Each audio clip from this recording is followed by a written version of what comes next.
What's up, guys? Welcome back to Newswave. So with the holidays here, Nintendo, Sony, and Microsoft started up their own holiday sales, and there's some pretty good games and discounts in here. Some of these games actually just came out last month and they're marked down pretty well. So if you're someone who's expecting to get a game console like a PlayStation 5 or a Nintendo Switch in a couple of days, say at Christmas, you're gonna wanna take a look through some of these sales pages because there are some pretty good ones in there to get you started on your new system. Also, we're gonna talk about the Epic Games Store because they have been giving out games over the past few days and they're gonna continue doing so all the way throughout December, but a list appears to have leaked out just revealing all of the different games they're gonna be giving out here in December. And we have to go back to Cyberpunk once again, obviously, because more and more patches and hotfixes have been coming out, and one appears to have actually improved the base last-gen versions of the game on the PS4 and the Xbox One. Guys, if you enjoy these videos, make sure that like button helps out a ton, and if you're new here to the SpawnWave channel, make sure you subscribe down below, and we're gonna start today with, yes, Cyberpunk 2077. It's like the hottest topic right now. Everyone's talking about this, and that's because things continue to pile on top of what's basically a massive dumpster fire right now, as described by everyone online.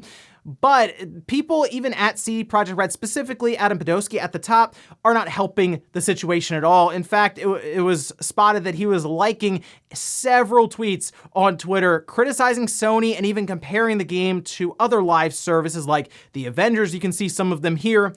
For example, from Runner saying, "This is interesting. Play Avengers came out in a worse state than Cyberpunk game, and you guys did nothing. Avengers is effectively dead on all platforms, making online play non-existent on top of bad code. Where are all those people's refunds? They're next," right? So this is incredible. Cyberpunk 2077, the launch is so bad, it's gonna make me defend Avengers for the next 30 seconds because Avengers was not in a worse state than Cyberpunk. Cyberpunk is a much worse state than Avengers. And remember, Square actually let us play the game ahead of launch on our base PS4 and our base Xbox One if we wanted to play it there because they ran full beta weekends. Cyberpunk was just hidden completely on base console or base last gen consoles. So no, you can't really compare these at all. Also, Avengers didn't crash my system over and over and over again when I was just trying to play the game, and the save file doesn't corrupt itself when it reaches a certain size. So it doesn't appear comparable. Also, if you're at CD Projekt Red, the head of CD Projekt Red, part of CD Projekt, at this point, just do what No Man's Sky did at Sean Murray and just go quiet for a while and fix the game and then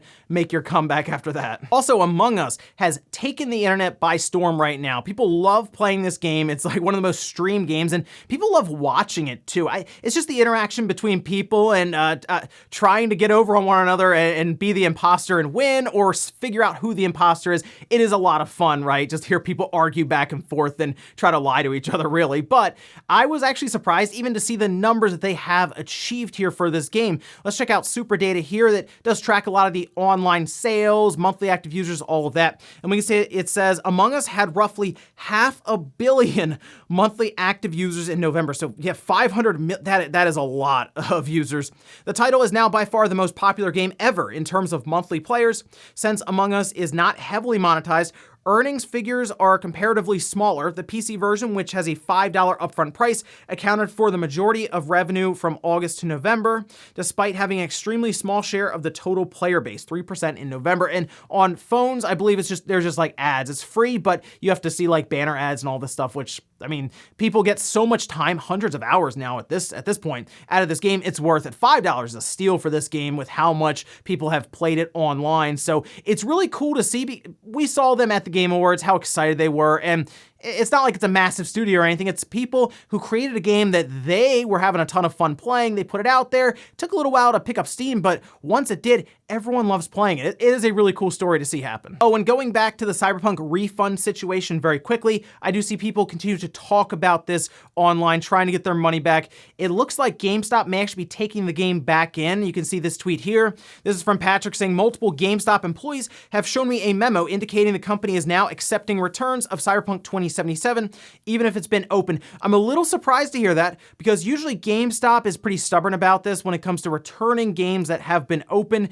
And in this situation, a lot of these games would be returned if they announced that. So it appears that this might have been a quiet memo that would have been sent out to employees. So if somebody does come in, gives you a hard time, you just go, yeah, okay, we'll go ahead and take that one back. But we're not going to slap up posters or put out a tweet or anything like that to really tell people we're just taking them in, because everyone's going to show up with them then. And guys, with some of the quick news out of the way, let's get into the bigger stuff. Let's start with the big holiday sales from all three first-party companies, Nintendo, Sony, and Microsoft. And we'll start over here with Nintendo. This is on their deals page. All of these different pages will be linked down below if you want to click through and take a look at some of these sales. And we can see right at the top, we do have Capcom, which this appears to be the same kind of setup that I usually see from Capcom with these sales. So you'll see like Dragon's Dogma half off, the Phoenix Wright Ace Attorney trilogy half off, Monster Hunter is in there. That's Generations Ultimate, $16. Not a bad way to kind of get into Monster Hunter ahead of when Monster Hunter Rise comes out. Okami is always there, again, half off.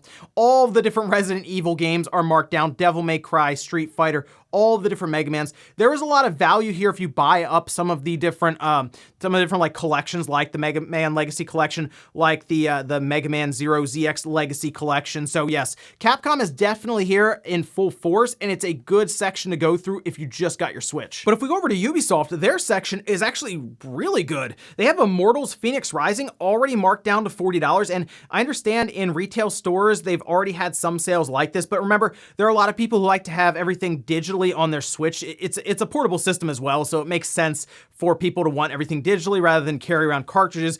$40 already for this game that it's a game I really did like. So I would say at that price, that's pretty good, but I also could see it going lower next year. However, if you're looking for something to play, as soon as you get your Switch, maybe on Christmas Day, there you go. That I would recommend fully. We also have Assassin's Creed, the Rebel Collection marked down, actually $20 down to $19.99. Mario Rabbids Kingdom Battle is always on sale, but $15 for that is an absolute steal. And then just in case you missed it, Bandai Namco also has their own winter sale going on. Dragon Ball Xenoverse 2 marked down to $10. You also have Dragon Ball FighterZ, $9.59. Captain Tsubasa down to $36.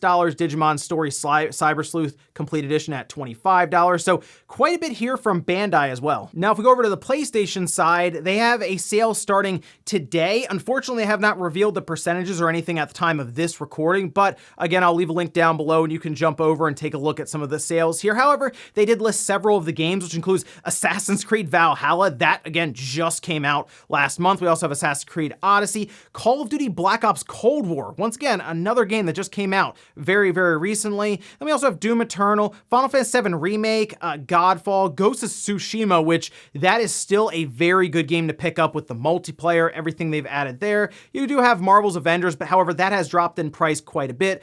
Before this, Red Dead Redemption 2 is in there. You also have Fallen Order, Squadrons, and Tony Hawk Pro Skater 1 and 2. And then over on Microsoft's side, they do have Call of Duty Black Ops Cold War marked down to $45. That's 25% off. Assassin's Creed Valhalla, once again, that's $45. Immortals Phoenix Rising down to $40 there. NBA 2K21 as well as FIFA 21 both being marked down 50%. Watch Dogs Legion is already down to $30, which is, that game dropped in price really, really fast. And then one that I absolutely recommend, Yakuza Like a Dragon down to $45. And overall, I have to say, not bad in terms of sales for the holidays here for Nintendo, Sony, and Microsoft. I had to recommend a game for each platform from the sales here. Yakuza Like a Dragon on the Xbox, and then for the PlayStation, I would say Ghost of Tsushima, and then for the Switch, check out Immortals Phoenix Rising, but a lot to take a look at there. Make sure you go through the different sales because you can save yourself quite a bit of money and get a lot of games out of it. Next up, let's talk about the Epic Games Store, because one thing that they will do quite often is just give away free games just for having the application on your computer or just logging in to the store itself. You just claim it and that's it. You just have the game. And it's worked pretty well for them. And a lot of that has to do with them, of course, competing with Steam, which is basically on everyone's PC at this time by default. But they have been giving away a game each day now for, I think, the last few days, I think 3 or 4 days now. And the last big announcement they did was Alien Isolation. And that was pretty big. People noticed that and said, whoa, I just signed into the Epic Games Store and I just get Alien Isolation on my PC? Yeah, that was it. But then people realized, wait a minute, there's a list that was posted online a few days ago, and it's gotten every one of these right. In fact, we could take a look at it here, and we had City Skylines, then we had Oddworld, New and Tasty, The Long Dark, Defense Grid 1, Alien Isolation. Those have all been correct, the 17th, 18th, 19th, 20th, 21st. That means that today we should see Metro 2033 appear in the Epic Games Store as one of their free giveaways. And then going forward, we have Tropico 5, Inside, Darkest Dungeon, My Time in Portia, Night in the Woods, Stranded Deep, Solitaire America, Torchlight 2, and then to finish up, Jurassic World Evolution. And I will say, looking at that list, it's very believable because there's nothing massive or over the top, but like finishing up with Jurassic World Evolution, that's a good one, I would say there. And then like Inside is pretty good, Torchlight 2. There are certainly ones that you look at that and you say, okay, yeah, that makes sense there. I could see them doing that. But yeah, if you didn't already hear about this, if you just have the Epic Games Store and you log in during these different days, you could just get the game and you just add it to your library and it's like yours to keep. So if you're looking at this list and you see one on there, just make sure you're there for the day that they post it up and you can go ahead and claim it. Next up, let's talk about Cyberpunk 2077 and the latest patch 1.05. Now, they have been putting out patches left and right, trying to get this game stable and trying to get to perform within an acceptable frame rate for the base consoles, the PS4 and the Xbox One. However, the bugs and the glitches and all this, it's like across all platforms. Doesn't matter. You're either gonna see something crazy happen, like someone just disappear or a body just start flailing around randomly, or you'll just walk around a corner and someone will just be T-posing in front of you. It's commonplace now if you're walking around Night City, but the base models have been a big focus, and after 1.05, it appears that they have at least worked to improve it when it comes to the frame rate and even the resolution. Now, in a video that was posted by Debits, it does show off the Xbox One S with the 1.04 patch and then having the 1.05 patch applied, and it was really bad before 1.05. I mean, we were seeing like 12, 13 frames per second during that car chase. It was ugly. It was a slideshow just about. But after the patch 1.05, we do have frame rates actually jumping up into the low 20s, so we're getting there, I guess, on the Xbox One. On the Xbox One X, it's significantly more stable now, hugging 30 frames per second, just about across the board there. So it looks like whatever they did with 1.05 has at least worked to move the needle a little bit in terms of performance, especially on that Xbox One, basically doubling the frame rate on the base system, and that appears to apply to the PS4 as well. So again, they're making the steps in the right direction. The resolution appears to have jumped across all platforms as well, where the dynamic resolution